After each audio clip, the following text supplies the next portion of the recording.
बोला बोला शंकर भगवान की।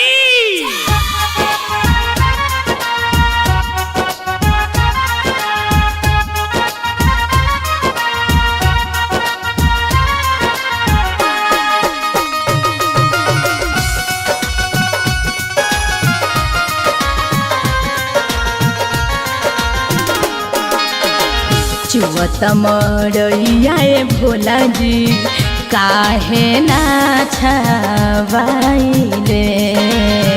चुवत मड़ैया भोला जी काहे ना छावाइले। चुवता मड़ैया भोला जी, चुवता मड़ैया भोला जी काहे ना छावाइले। करकट के एकहु कोठरिया काहे ना बनावाइले। टप टप चुवता पलनिया काहे ना छावाइले।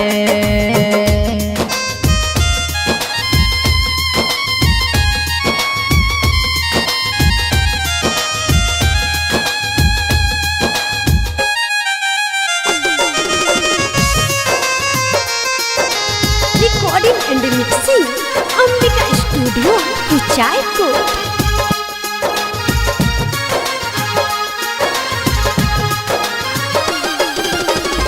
बरसत सावन के झम झम पनिया कैसे के भंगिया पिसाई। ए भोला जी कैसे के भंगिया पिसाई।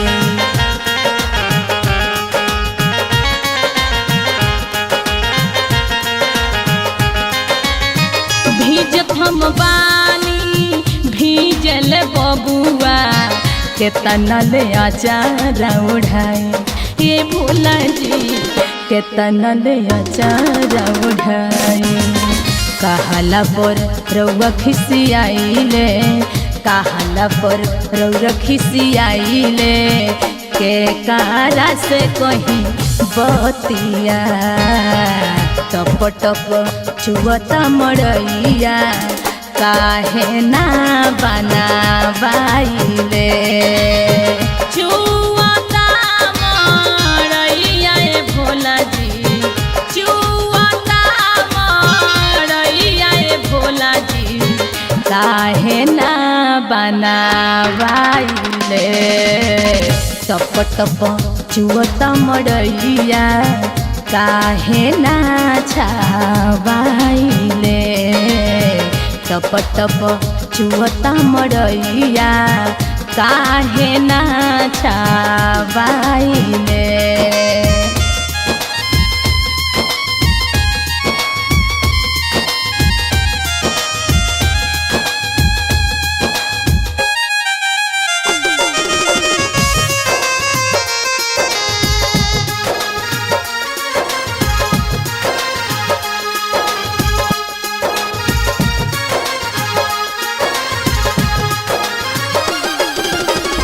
एतना विपत नहीं नैहर में सहनी सहतानी रउआ घर।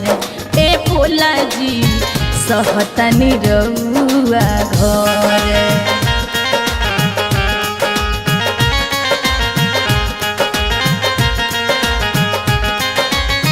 लइकन के छोड़ के चली जाई भमहू अपना घरे भोला।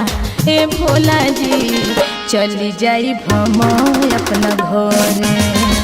भगतन के महल अटरिया, भगतन के महल अटरिया अपने गाछी तरलू काइले। चुवता मड़ैया भोला जी काहे ना छावाइले। चुवता मड़ैया भोला जी, चुवता मड़ैया भोला जी काहे ना बनावाइले। टप टप चुवता मड़ैया काहे ना छावाइले टप टप चुअता मड़ैया काहे ना छा